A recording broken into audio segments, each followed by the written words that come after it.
On this episode of Narcissist Apocalypse, we talk with an abuse survivor named Holly. And Holly was married to a very deceptive narcissist who, when desperate enough, would have been capable of anything. It's a story of divorce, co-parenting, and finding yourself again in the aftermath of long-term abuse.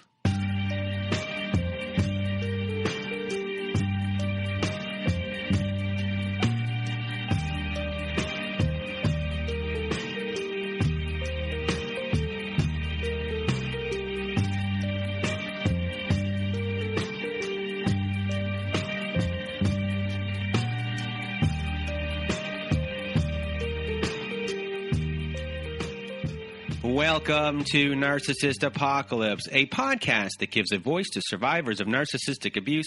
I am Brandon Chadwick, but my friends call me Chad, and thanks for tuning in to this episode. So what is a narcissist, you may ask? Well, for the purposes of this podcast, we refer to a narcissist as anyone who has displayed a pattern of behavior that shows a limited capacity to appreciate others' perspectives. It is that simple. And now, before we get to our episode with Holly, I just wanted to thank everyone in the Narcissist Apocalypse community for listening to the show, and also to tell you that we are excited that we are now offering high-conflict parenting courses that can be found at narcissistapocalypse.com/courses. Yes, we have partnered with an online parenting company, and many of the courses we are offering were created by Bill Eddy. And if you have listened to our episode last year with a divorce lawyer named Helen, you'll know that Bill Eddy is an expert in dealing with these individuals in court, and he's now helped create many parenting courses to help you through divorce and to help support your children too. These courses are the most widely recognized courses by family courts across the country. So if you want to support the show and are looking for guidance, please do go to narcissistapocalypse.com/courses and help support our show and help yourself at the same time. Now, if you are looking to be part of our show, please go to our website at narcissistapocalypse.com and fill out the guest form, and we will go from there. But the quickest way to be part of the show is to also go to our website at narcissistapocalypse.com and to read a letter to your narcissist and be part of our Letters to Our Narcissist compilation episode. We have a voicemail recorder on our website, so go to narcissistapocalypse.com. It's on the right side of the page. It's always floating around, and it's hard to miss. There's a button that says Send Voicemail. Press it, and away you'll go. We are accumulating these letters for a volume 3 of our Letters to My Narcissist episodes, so send those in. If you want me or my old pal Melissa to read your letter instead, just send us an email at narcissistapocalypse@gmail.com. And we have a few things before we get started. We also have a new podcast called Narcissist Apocalypse Q&A, and it is now available for your listening pleasure. Our first 7 episodes have been released. Our last episode was with Tali Kadosh, and we discussed shoplifting and narcissistic abuse. It was a great episode, and we have fantastic feedback on that one so far. So if you want to support this podcast, one of the many ways is to hire a therapist or a coach from our directory, like Tali Kadosh, at abusetherapy.org. So if you are looking for a therapist or a coach, please do go to abusetherapy.org. And if we don't have someone in your area and you're looking for someone who is area specific, please let us know and we will help find someone for you. Using abusetherapy.org also helps support our show. We have so many things that are helping support our show these days. Another one is our Patreon. Yes, we started a Patreon. If you want to hear episodes that never made it to air or follow-up episodes with former guests and much more, join our Patreon. We'll be releasing new content on there every week. So to help support the show once again, become a patron of our Patreon at www.patreon.com/narcissistapocalypse. And we have more things going on. We started a YouTube channel, everyone. Yes. And we started making fun pop culture narcissist-based videos. The last one was on top 5 narcissist types of the coronavirus pandemic. And we'll be leaving a link to that in our description. And now I have probably gone on too long with all of this stuff. It is now time for me to get out of my own way and your way. Here is my conversation with Holly. Hello, everyone. Thank you for showing up today, this episode of Narcissist Apocalypse. With me, I have Holly. How are you? Yeah, I'm good. How are you? I'm great. Thank you for being here with us today. And I'm just going to get out of my way and your way and give you the floor. All right. Well, thank you again for the chance to tell my story. I am the only child of two parents who probably got married too young, and I ended up being a child of divorce. Very sensitive kid, very introspective, and I think that's sort of where I come from as a person. As we talked about before, I probably dealt with PTSD for a while and not really knowing what it was. But the background here is that with the man I married, this was somebody that was essentially my first real boyfriend. I was a late bloomer, so I was like 25 years old before I moved in with this guy. And I thought I was smart. I thought I knew what I was doing. I was taking my time. I was not going to make the mistakes of my parents. I felt that I understood myself. And I remember in the beginning of this relationship, the man who is my now ex-husband as of September, did an amazing, love bomb on me. He was absolutely going to fix everything in my life, even though I really didn't want him to. And I would sometimes ask him, slow down. I really, this is my life, right? But he made a ton of promises, one of which was having children and having a family. And that, I think, really hooked me, because then I thought, wow, if he's saying he wants to do that and he seems really in on it, I mean, he's really excited about it, surely that means this is meant to be. And, from there on, he was able to keep this act going, and helped me think that he was the most wonderful man on earth, the most intelligent, the most even keel, the most everything. I really put him on a pedestal. And I'd say within about, 6 months to a year, I started noticing that he was a bit more flat in affect. He was a little bit bland. He didn't seem to respond very much when I would be upset or worried by something, or if I wanted to talk to him about something that bothered me.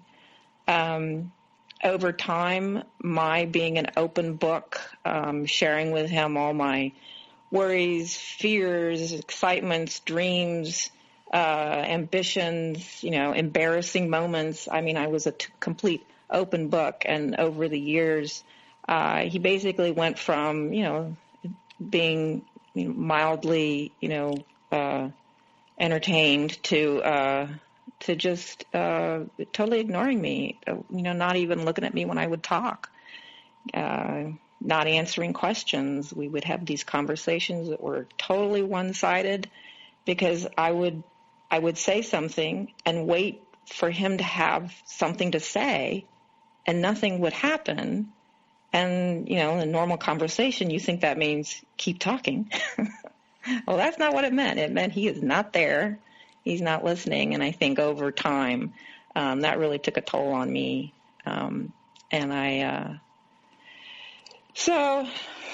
Fast forward until the point where I am regularly crying, saying, I just feel so lonely in this, in this relationship. I don't understand. I don't understand why you won't talk to me.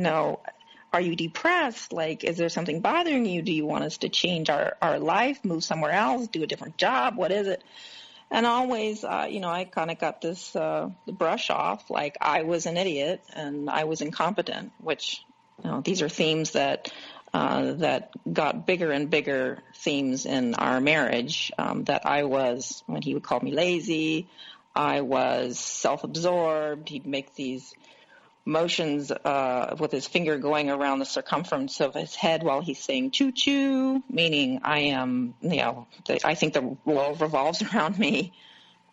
Just lots of insulting stuff. I was incompetent. I was weak. I was overly sensitive. I mean, I came to sort of believe these things. So it came to a point where I was so very, very lonely and didn't understand why I couldn't reach him. A few years, even before we got married, I had noticed this pattern, and I said, maybe we should just take a break. And he would say, oh, my God, that's awful. What are you thinking? That's crazy talk. So I always assumed that meant, oh, yeah, keep going. He's just having hard time expressing his emotions or whatever. Well, so you were always making excuses for the behavior, and is that one of the reasons? Maybe was still the idea that's in front of you, or maybe the dangling carrot of having a family and creating this life that you believed at the beginning of the relationship? Yeah. Very much so. And I think the way I've described it before is that I very consciously, every day of this marriage, consciously sort of asked myself, is what's happening right now so bad that I can't do it anymore? Or would it make sense for me to even, take some kind of drastic measure and propose that, I want to stop? Is it that bad, and what's the trade-off? And always it came down to my family. And the second thing was my love and belief in who he was. I believed that he was virtuous, competent, sensitive, somewhere in there, and that he loved me, that he liked me, and that he was a deep, soulful human being who is trying very, very hard and could not even imagine not having his family, and that we were the number one thing. So all that stuff is what I believed, and I think I filled in the gaps where I would see things that weren't right. And of course, as the years went by, there were some pretty bad things, like I was pregnant with our second child, and he was going on a business trip, and I went to get him his shaving kit to go pack for his trip, and I'm zipping the thing up, and I see there's condoms in there. Well, I'm pregnant. I don't need condoms, and I ask him, what's that? Oh, that's just left over from I don't know when. It feels awful, but you have to ask yourself right then, okay, is this the moment when I say, look, this is not right? Standing there pregnant, right? At some point, I think in 2014 or 15, I made a Excel spreadsheet for me to dump in these columns, all the things that were bothering me about this man and this marriage. And I literally titled it, What is Bothering Me? And it is, I'm looking at it now, it is 41 rows long. And each cell has a thing he did and continues to do. Things like, I bring you flowers to your office. You haven't brought me flowers in like 10 years. I ask you to tell me I'm beautiful, and you don't answer. I tell you I'm lonely. You won't say anything. I ask you for couples counseling. You say absolutely not, that it's voodoo. You won't celebrate my birthday, our anniversary. I'm looking at some. I asked you at some point, how can I help you feel closer to me? Because he seems so distant. And he literally told me, he said, well, I know that you don't want to hear this, but I can't feel close to you when the house is such a cluster F, fill in the blank. Big things like that. Humiliating me and the children in front of other people. Humiliating my teenage daughter in front of the family with sexual innuendo, doing the same thing to our teenage son when he had a girlfriend. He regularly would tell the story at dinner parties we would have that he told his class that he was teaching a class in cognition and memory, and he wanted to make an example of a type of memory that human beings have. And he bragged that he set it up so that a graduate student would burst into the class while it was in session, all these undergraduate students sitting there, about 60 of them, have her burst in there and accuse him, saying, "You're never going to leave your wife. I effing hate you," and then run back out. So, here is a man who is perfectly fine. I'm standing right there telling people, that essentially he's like fooling around. So when you got together with him and all this stuff is going on, okay. I guess one question for me is, what is your belief about what love is? At that point or now? Back then. Back then. I think for me, I think the love that I felt for him, I assumed he had for me. So I think part of it was this projection. Love to me was, this person that I loved. But I think at the time I thought love was putting up with me. I thought it was, continuing to, show up for meals and go to a movie with the kids and interact at some level. I thought love was, if things got really, really, really bad for me and I was really, really, really upset, that at some point he would show up and hug me and say it's going to be okay. But of course, over the years, I got less and less and less of that and a lot more of, silence. So yeah, what was love? I think I had a pretty bad role model in my father, who was very, very distant as I grew up. And I don't know, maybe I thought I did think a lot about the unit, the couple as a unit, and that they are more than the sum of their parts, that it's not just one person, it's two people forming this entity that has, it has a journey, a future, to follow, and that making plans for going on trips or making plans for renovating the house was some kind of expression of we belong together kind of thing. And, at the end of the day, I started realizing that's just not hard. That's not exactly bending over backward for the love of your life. So my perspective is actually that the narcissistic person, and this guy, I think, with all the what turns out to be criminal behavior over the years and a lot of other things I didn't know were going on, of course, cheating on me for 20 years, married online dating. He probably has another kid. This guy turns out to be a complete opposite of anything I thought he was. So I'm going to say it's actually he took a much more insightful, emotionally intelligent person and tricked her.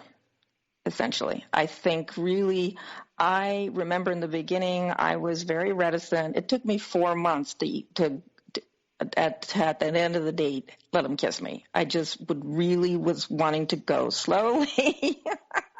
So he really played up everything that you wanted and knew exactly what it would take to get you? Yep. and then it just disappeared, and then he created thoughts in your head that you started to believe about yourself. Well, he's incredibly covert about it. So, and I think one of the things to my disadvantage is I think I believed in order to be in a loving relationship, I need to be completely honest. And so all of my thoughts and feelings and fears and dreams, I would share that stuff, thinking that this would help him understand me and we would be closer. But that's not what he did with that. What he did with that is figured out what all my issues, being very sensitive to criticism. My mother had, after my father left, she'd attempted suicide. My parents got a divorce because my father messed around. And all these things he basically ended up doing to me. And I think it's because he knew that these were the things that truly would undermine me. So he put the proverbial pan of water on the stove to boil, and put the frog, me, in the cold water and turned the heat on low. And slowly, the frog doesn't realize it's getting hot in there.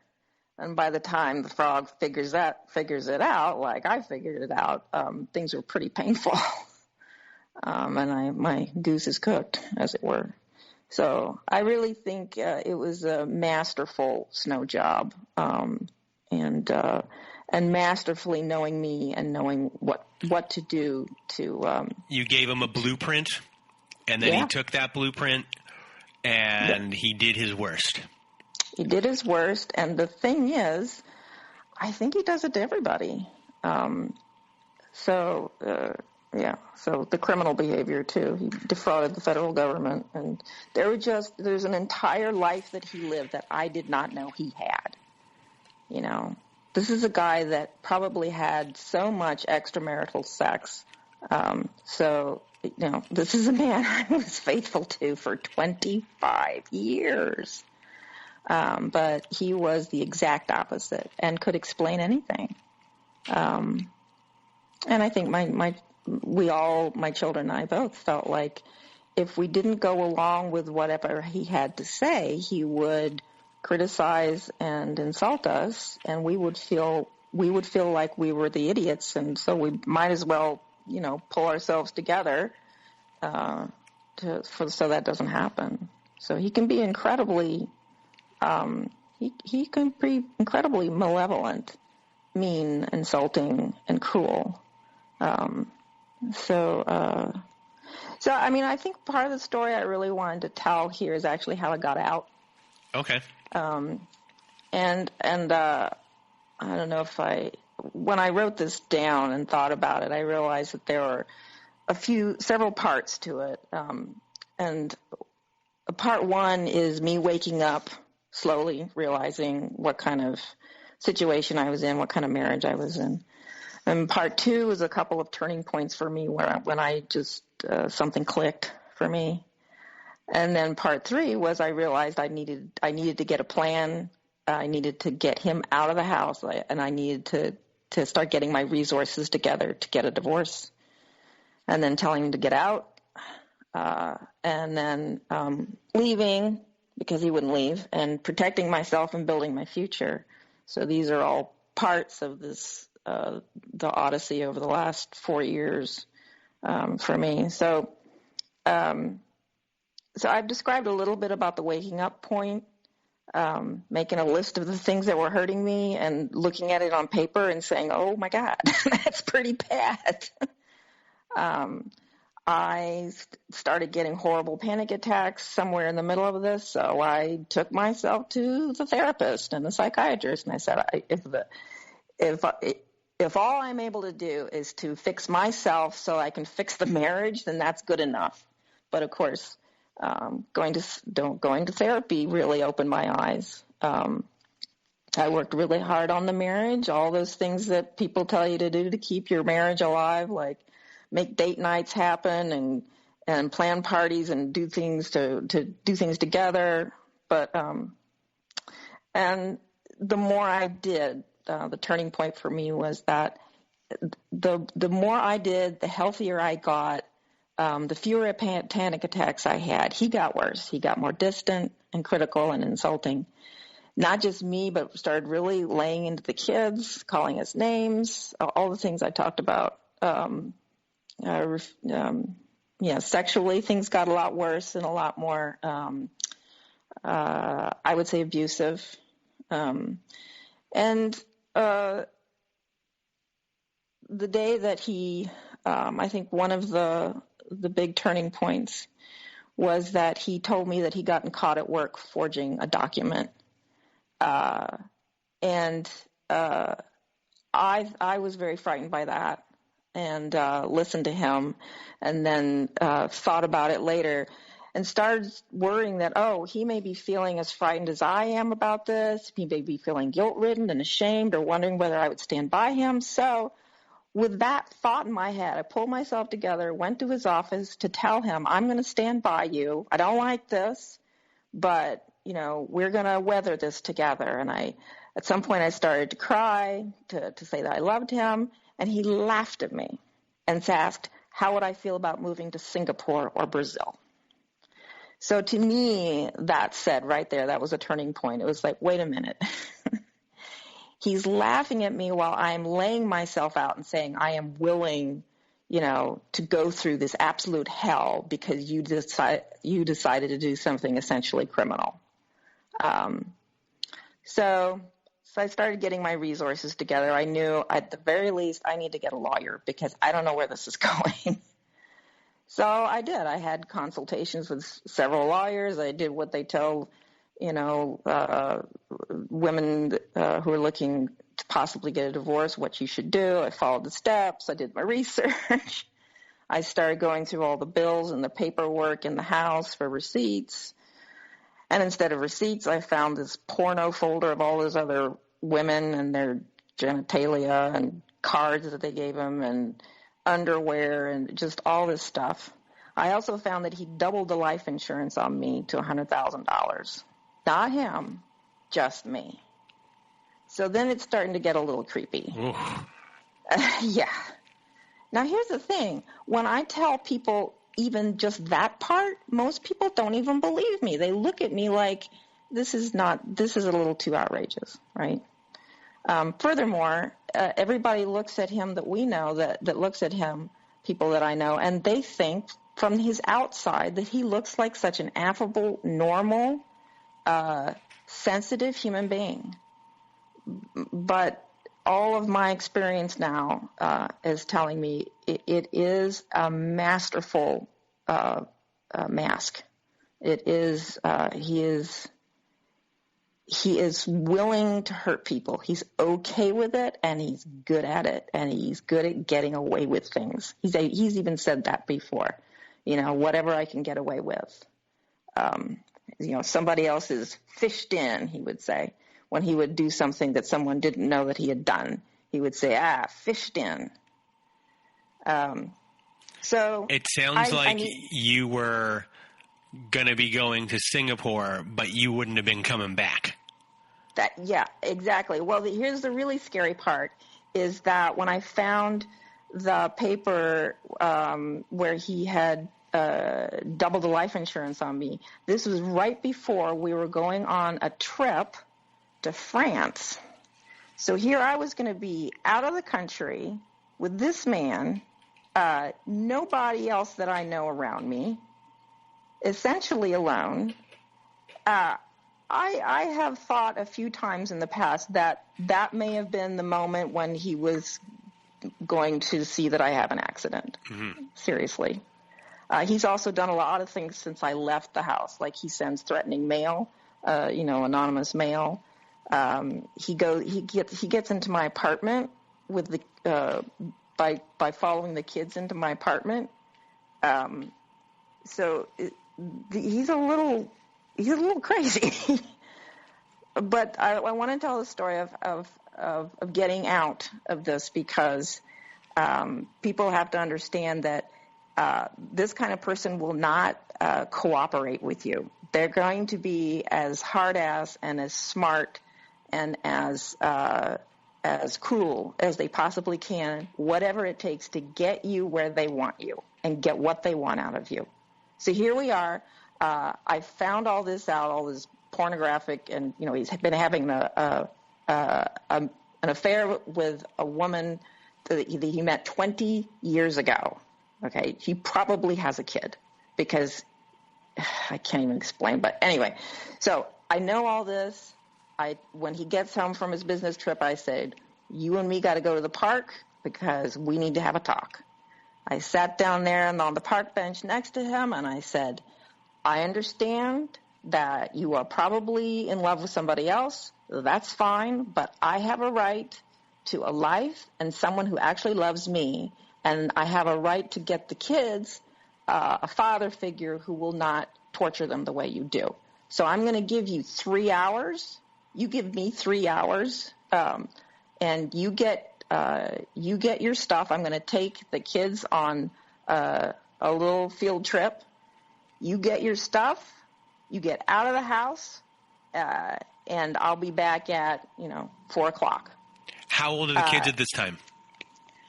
So Oliver was, I think, 11, and he's my youngest. So the next one up is 14, and the next one up is 18, 19. Okay. So I tell him to leave, and he looks at me and says, "I'm not going anywhere. You owe me a conversation." Right? And I said, "No, I don't owe you anything." And I got up to leave, and he gets up and tries to grab me and keep me from leaving.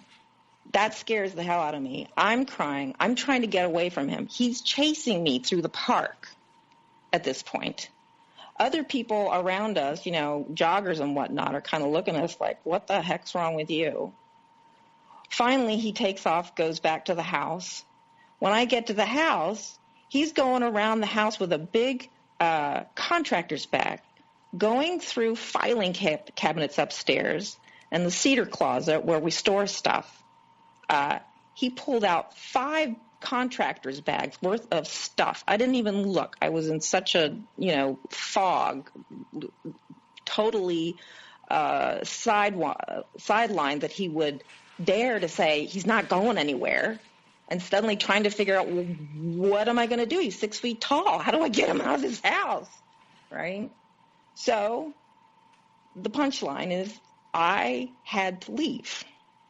And if you can imagine being the 90% parent who's built this home for her children, brought her children to this house when they were born, did all their doctor's appointments, play dates, birthdays, all the ER trips, all the school trips, all the, anything having to do with child care, top to toe. I did it, and now suddenly I have to figure out how to get out of there.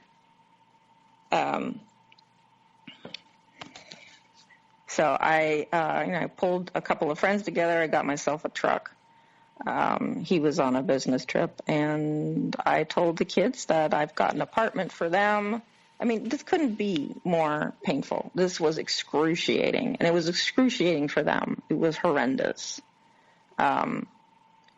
But I knew there's no way I can be in that house, him knowing what he knows about me knowing what he's capable of physically, and what kind of retaliation I would probably get. So I moved out, got a big enough place for me and the kids, hoping that they would come with me. They didn't want to, and I kind of understand it now, but at this point, I had to start facing the fact that he may actually be a violent person, and I didn't know that either. Once I moved out, he started threatening suicide.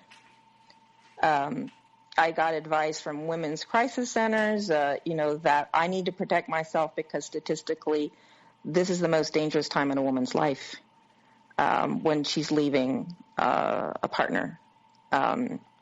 At the time, what I did not know, because he did not bother to elaborate on the criminal charges he was facing, the U.S. government was leveraging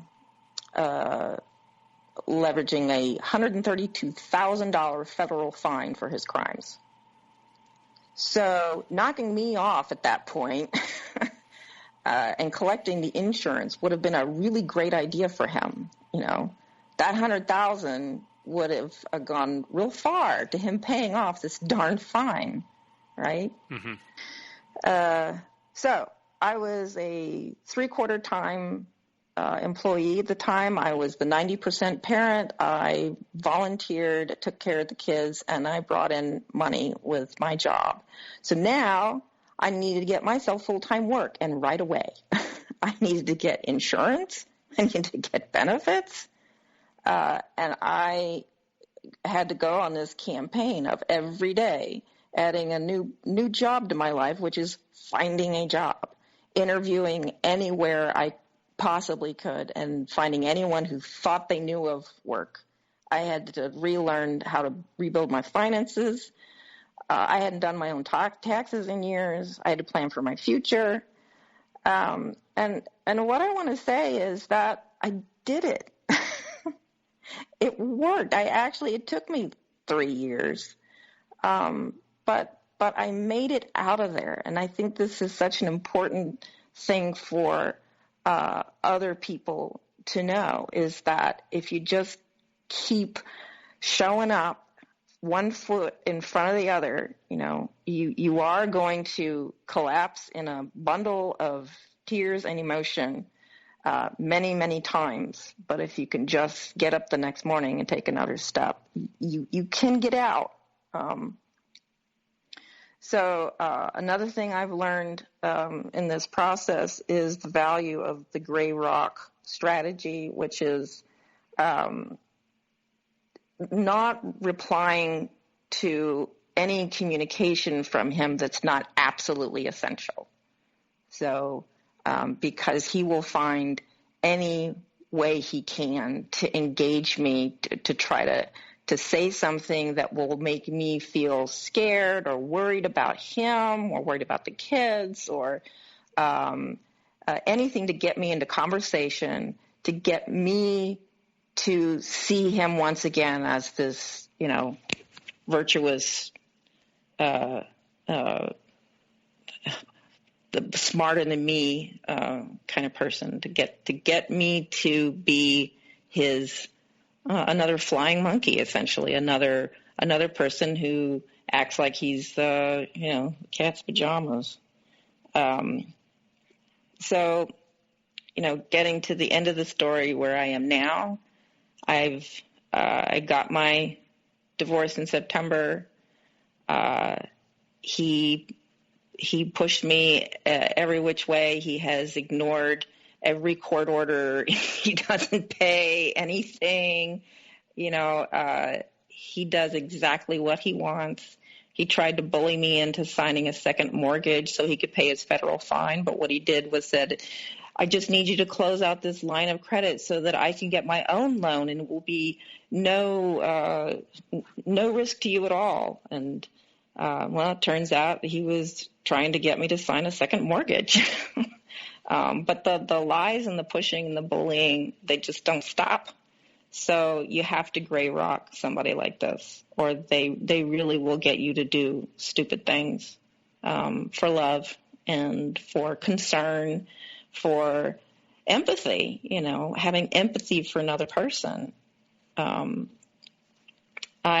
can now see him not as the person that I loved.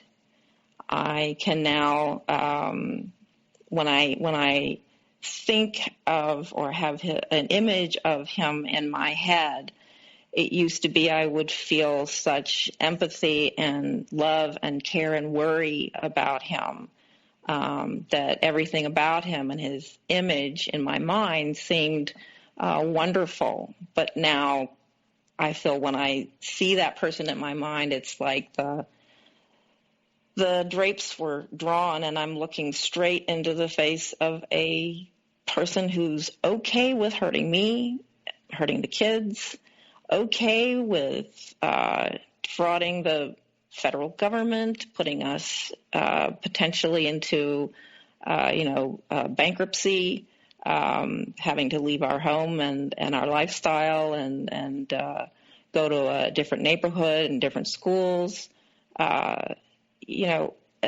It's just, it's been quite a journey. But I think, a great deal of who I was actually pretty healthy when I met him. And I wanted to tell this story because I don't think it's that I had some namby-pamby idea of, my role in the world. I was not actually all that interested in marriage. I was interested in kids and family, but I didn't have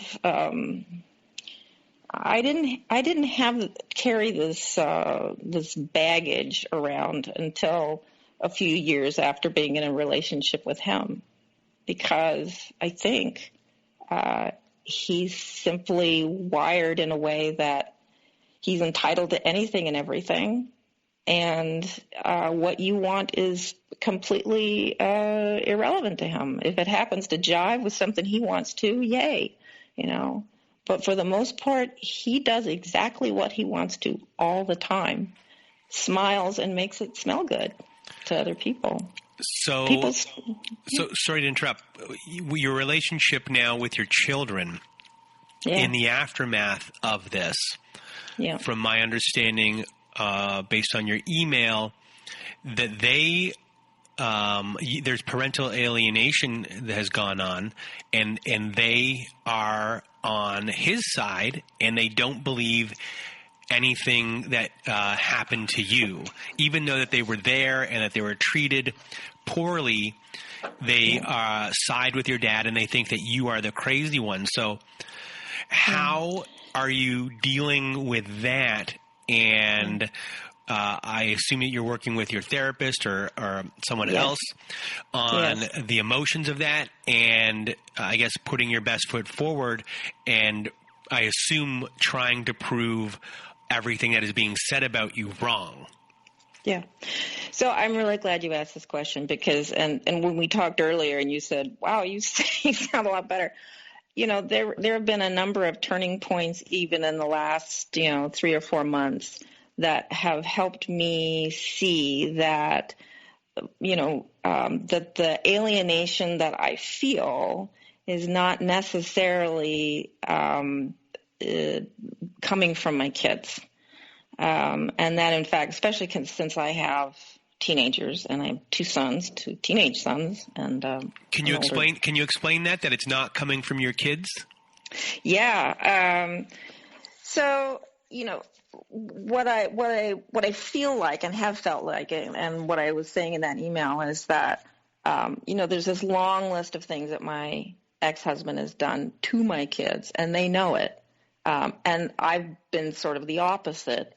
And I thought to myself, why are they staying over there? Like, why aren't they coming to stay with me? Why do they seem to not care when I say, that thing he told you, that's not true? It turns out in talking with my therapist that they are still in the dynamic, the fear cycle, the need for his attention that I was in. And the value of what I've done is I've shown them that one day when they're ready, they can save their own life and get out of that cycle. They need him so desperately to say a kind word to them. And he holds it out like a carrot, like holding, a dog treat in your hand way above the dog. And they're still jumping, and they still need that. And so I figured this out from talking to my therapist. But the second thing is I'm starting to hear more and more from them over time how very opposite they feel to what I thought they felt. They are very angry. at what he's done to them and what he's done to me. They are very grossed out by the girlfriend he's brought in to live in the house with them. They're absolutely disgusted by the things that he has said about me to them. They trust virtually nothing that he says. There's this shell of a dad for them in their minds, and they are not old enough. It hasn't been enough years. Their brains aren't formed yet for them to be able to let that go yet. And that is their journey, and it's not mine, and it's not my business to mess with it. But, when I have, what I've learned is the way to handle, especially a teenager, is that you let them come to you. You say, hey, let's go out to lunch. I'll take you out to lunch. And you have a nice time. And don't ask them a bunch of, difficult questions, and just enjoy their presence, because when you let them do that, you find the love and the affection comes back to you.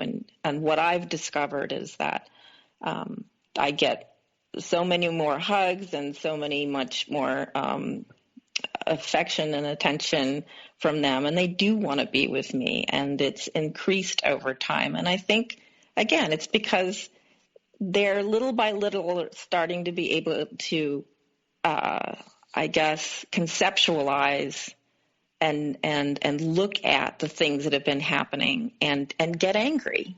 But that takes time. And as far as your behavior goes, were you saying negative things a while ago about him, or complaining, and that's what they saw? And were you reacting to things, and now you around them don't do any of that, and you just stay positive? So it's a little bit of both. So in the very beginning, I kept my mouth shut. I didn't want to tell them bad things. And so when something good that he would do for them, I'd say, that's great. Oh, I'm so glad, see, it's going to be okay,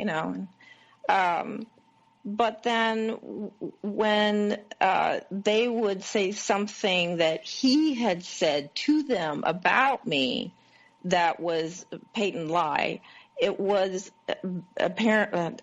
It was beyond me to keep my mouth shut, to say, oh, my God, but he's been having an affair for 20 years. How could, like your mother was having an affair. Well, no. So it was things like that I was unable to keep my mouth shut about. And that's just so much pain for them. And I think from my background, my mother told me everything about what my dad had done. And so that was, I guess, I don't know. I felt a loyalty to her to let her tell me what she needed to tell me. I was also a teenager going through this then. And I think maybe I had that role model that, the kids are supposed to take care of the parent, which they're not. So I think my answer is yes, just in ways that I sort of couldn't see that were happening. And over time, I've learned to say, I'm so sorry, and I love you, and I miss you, and not say anything else, and just let them talk. And as far as competency goes, did your ex try to make you out as being an incompetent person? And yes, definitely. And so how did you start to prove that wrong to them? I think so first it was after a couple of years away from me having moved out, I think they're starting to see that was an extremely competent and brave thing to do. And I did do it well. I mean, I pulled together my finances. I did my research. I figured it out. The second thing I did was when something would go well for me, I made sure to tell them. When I got that job, I say, guess what? I just got myself a high-powered job, I did like 12 interviews, but I got this job. Or when I got a grant, I said, I just wrote this grant that just got accepted. I made sure they heard me say, that I'm doing competent things. It's just keeping my emotions from them that is super, super hard. And I think over time, they keep seeing his behavior over and over as one type. And it becomes more and more clear that he is okay with lying, he's okay with saying mean things, and that their mother just doesn't, and never did. And I'm really seeing a change. I mean, my daughter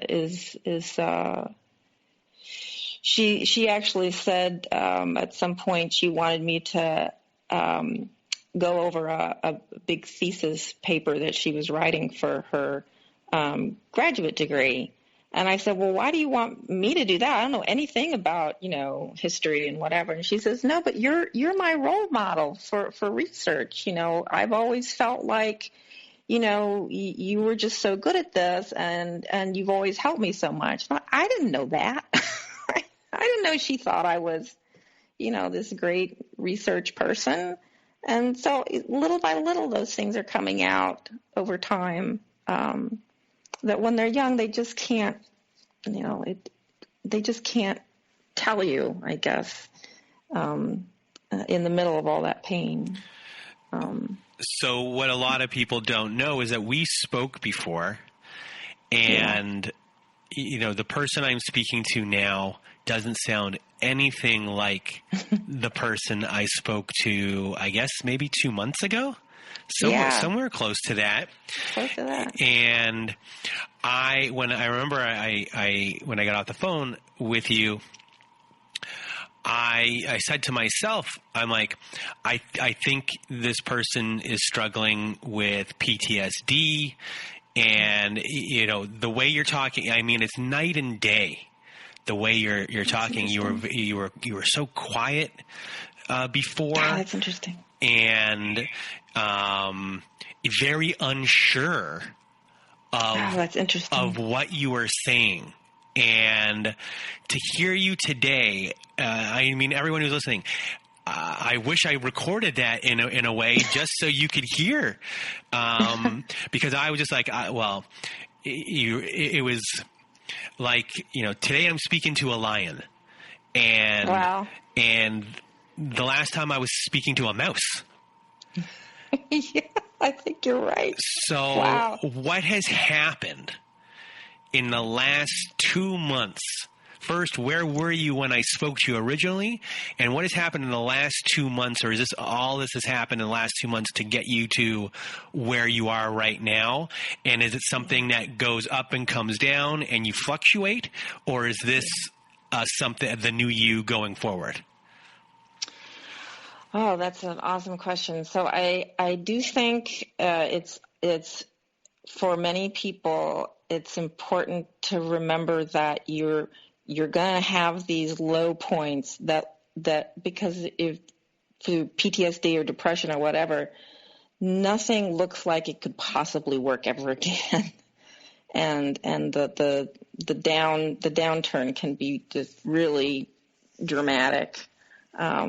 But I think when I was the mouse, I think it was probably just after the holidays. And I'd made a big effort, as I always do, try to make the Christmas holiday as good for the family as I can. And holidays are horrendous in this situation. I'd only recently gotten the divorce decree, which was in September. And then, of course, Thanksgiving, Halloween, all these holidays engage me, with most of my time and energy trying to make them good. And I think once it was over, I got through it, but I felt I felt like my children, because they're getting older, were just, I want to say, less engaged with the holidays than they had been when they were younger. And I felt empty after that. And I think I just started going into a slump that made me really question, is this enough? Is this life I'm living right now? Is this enough? What else is there? Can it possibly get better? Like, is it ever going to get better? And the thing that helps me is that when I go to the therapist, now I go twice a week. Okay. To trying to get me through, because, I'm going through by my fingernails. I have to go so she can remind me, so I can say all the thoughts and all the fears. I'm afraid I'm going to lose my job, be out on the street. My kids are going to be destitute. They're going to have PTSD and depression, and they're going to, they're going to harm themselves. They're going to make bad choices with people and get into bed. I just so worried about all that stuff. And so I say these things to the therapist. She says, okay, let's take these one by one. And that repetitive, having somebody take all that stuff apart, and reflect it back to me and help me see that it's just not possible that those things are true, that I've got it wrong, and it's because I'm depressed. It's because I'm trauma bonded or whatever it is. And maybe the third thing is, this is the third thing. I've started finding one thing a week to plan for myself to do. It sort of has to be cheap. That I can go do that is strictly for me. And for me, that's like going out for a hike somewhere. And that getting away, changing the physical landscape that I'm in, not being in my neighborhood, not being in my city, but just slightly out where I don't recognize anything, is incredibly recharging. And even if I get really depressed after that, when I get back, I get to remember that I'd felt good. So I guess that's three things. It's probably a really long answer. I'm not sure. Does that get it? And going forward, how long has it been since your divorce? So, September. So this is beginning of March. So we're getting close to 6 months, I guess. 3. Okay. 3, yeah. And is dating or anything like that even on your mind? It's, I have a friend who, once in a while will say, there's this guy at my temple and he seems to be single and very nice. Do you want me to, interact with him and find out more? And I'm like, sure. I can have coffee with somebody. I don't mind my friends kind of looking around for me. But on the other end of the spectrum, the thought of trusting somebody with my heart and soul it gives me an absolute stomach ache. Mm-hmm. So, okay. But I do have the belief, and my therapist believes it, my friends believe it, and I do too. I do believe that I will find a companion. And I think this time I'll find somebody who will actually take care of me, because I'm real good at taking care of people. I'm pretty intuitive. I'm paying attention to what they like, what they want, how they feel. I just finding somebody who actually would do that for me and not use it to strike at me is what I'm going to look for. And what are the things that you and your therapist are specifically working on? So one of those things is self-care and taking little baby steps about doing things that are healthy for me and that are, we talk about the fact that I really brighten when I seem to be in a better mood when I've seen some kind of beautiful something, rather, whether it's the nature or, go to the museum and look at art or something. I'm always in a better mood when I do that.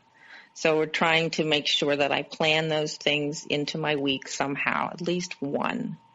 And then, more intangible things like I need to remind myself that, that my kids are actually doing pretty well and that they actually do really love me and that we and I and they are probably going to be fine. I just, what other things? I think that, self-care and finding yourself and finding what you love, what you like, what makes you feel good, what you need, paying attention to being able to say no to things that don't feel good, being able to just not try to please everybody all the time. And so, the only really concrete things I think that work for me is to plan that there will be some things in my life just for me that brighten my spirit, if only for a few minutes.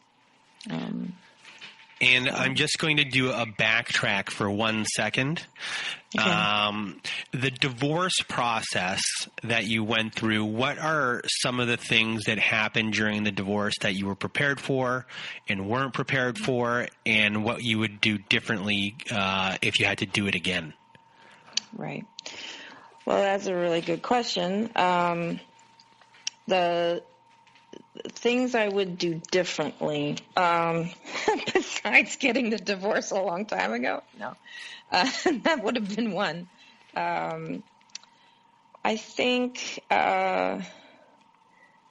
perhaps going gray rock a little sooner and insisting and making it very clear to my lawyer that she is the one to be having any kind of interaction or conversation or email with, that I don't want to be seeing any email threads of anything that he said or emailed to her.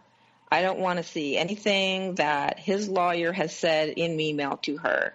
I want her to deal with all that, because as soon as I see that stuff, I start to feel all those feelings again of being incompetent, weak, lazy, dumb, and I start going downhill. So I think that's one thing I would have done. I think, so in the divorce, again, with the lawyer, I think you have to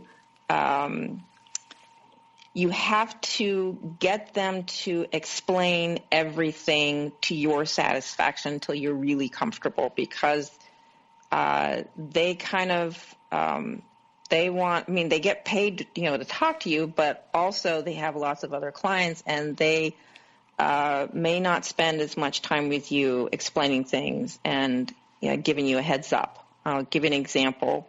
When it was time to adjust the child custody agreement, his lawyer initiated that process, which is just a piece of paper. But what it meant was I got this summons in the mail saying, you are being sued by blah, blah, blah, blah. You need to appear in court, da, da, da, da. And I crumpled. I was on the floor. I'm like, oh my God, after everything I have to go through, now I'm going to get sued? What's this? And my lawyer needs to know that I need to be prepared for every single thing that's going to come to me, that's going to be asked of me. They need to, be careful with you. Let's see. Well, what else? Did you feel that your lawyer understood you? I think that she wasn't paying enough close attention to have understood me. And it took me a while to really not be mousy and say, no, I don't understand anything you just said. Or I sent you this email 2 weeks ago. You need to answer now. Like, hurry up. I needed to be more, not aggressive, but I needed to stand up for myself and not assume that she wasn't contacting me for some good reason that was good for me.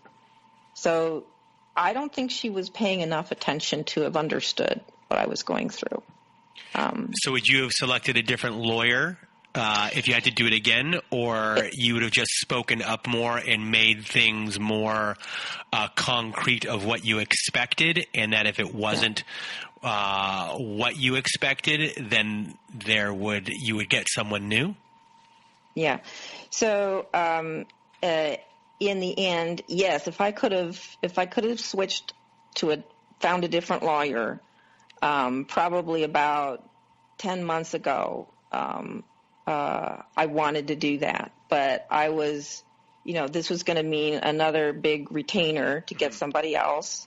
And so what do you do at that point? I don't know what you're supposed to do. I chose to just stick with it, but it meant I had to start advocating more for myself. Now, the reason I could not see that coming is because there's a lot of activity in the very beginning of the separation and custody and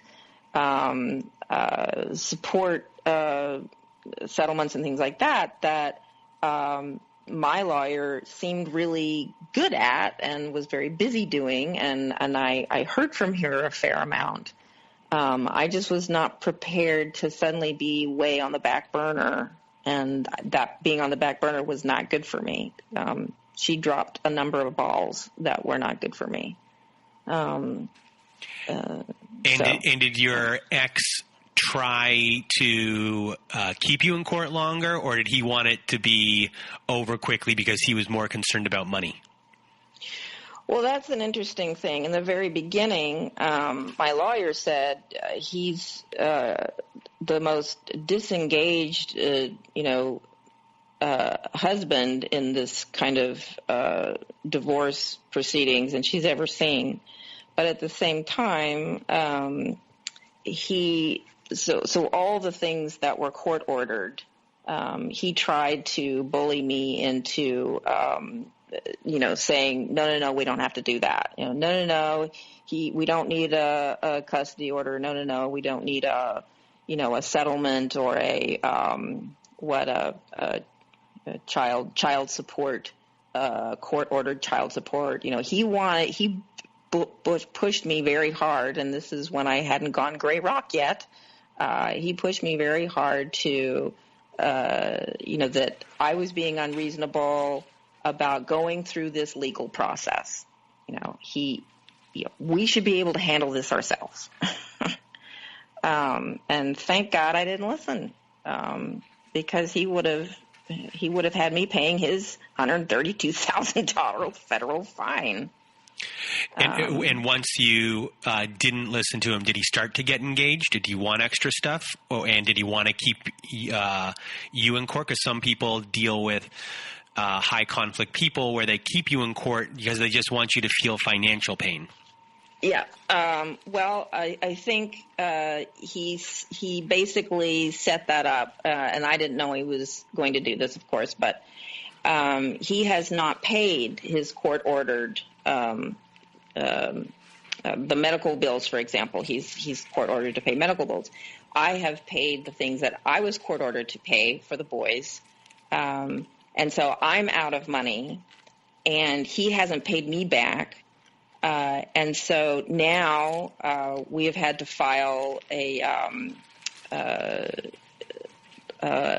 move to enforce I think it's called To Make Him Pay. And at the end of the day, if he finally pays me everything that I'm owed by court order, for God's sake, you take out all the legal fees out of it, and I probably won't come away with anything. So this is, and he's doing that because he can. He knows he can do that. He's got a lawyer saying, this will take forever, and they'll have to sue us to get this money, even though you were court ordered to do it. So he knows the system, and and in his mind, let's just say I owe her this money. I'm just going to stiff her. Yep. Because the system says stiffing you is cheaper for him, and in the long run, maybe stiffing you is cheaper for you because then he'll keep you in court. Yep.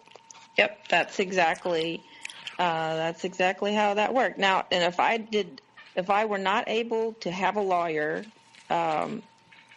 it would be a lot worse than that.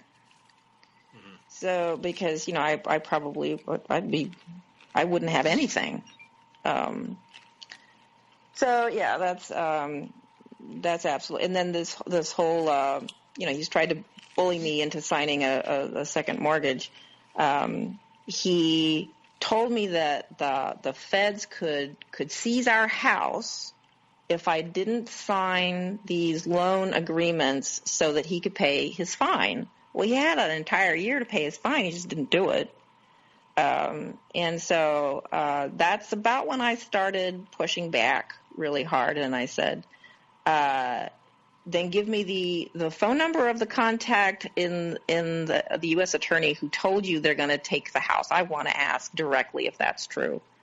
And I had to push him to give me the name. And I called the attorney, and I asked the question, and no, they're not going to seize the house. They can't do that. By settlement, by agreement, negotiations for the divorce settlement, I get a certain part of the house because it was a joint, ownership, and the $132,000 will come out of his. It's not going to come out of mine. But, right, so you hear all that bullying that he did to try to get me to do this. He told me he's not going to be able to take care of the kids. He told me it's all going to be my fault.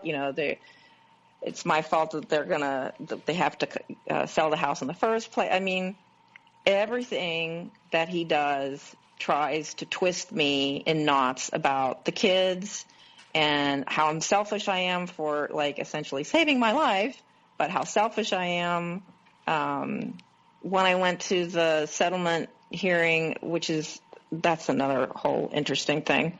When you have to be within earshot of your ex because you're in a courtroom or you're waiting outside a courtroom, a person like this is going to loudly say all kinds of things about you so the entire corridor can hear him talking to his lawyer and saying nasty stuff. I mean, it seems little, but it was a big deal to me. So, I had to walk away and hope that my lawyer can let me know when to come back into the corridor because I can't listen to that. But I don't know. So before we end off our show here, do you have any last words? Any last words? I have a poem for you. Oh, go for it. It will take maybe a minute or 45 seconds to read. I did not expect this, but I cannot wait. I often, when I hear somebody going through something similar, I send them this poem. This is not a poem by me, thank God. This is a poem by a poet named Mary Oliver, and she was a very famous American poet. And this poem is called The Journey, and I think a lot of people resonate with this. So here's Mary Oliver's poem, The Journey. One day you finally knew what you had to do and began, though the voices around you kept shouting their bad advice through the whole house, began to tremble, and you felt the old tug at your ankles. Mend my life. each voice cried. But you didn't stop. You knew what you had to do. Though the wind pried with its stiff fingers at the very foundations, though their melancholy was terrible, it was already late enough, and a wild night, and the road full of fallen branches and stones. But little by little, as you left their voices behind, the stars began to burn through the sheets of clouds, and there was a new voice, which you slowly recognized as your own, that kept you company as you strode deeper and deeper into the world, determined to do the only thing you could do, determined to save the only life that you could save. There you go. I can't believe this is what's going on at the end of the show. I'm pleasantly surprised. My whole conversation today with you has been just a surprise, and I have a smile on my face because I know you're going to help a lot of people. And that was a wonderful poem, and I hope everyone out there listened the same way I did. I had my eyes closed, and I took it all in. So thank you for reading that poem, and you did it with gusto. And I just want to thank you for being on the show today and sharing your story, sharing your experience, and sharing your knowledge. And I hope to speak to you in the future to keep our conversation going. And for everyone out there who is listening, I hope you have a good night.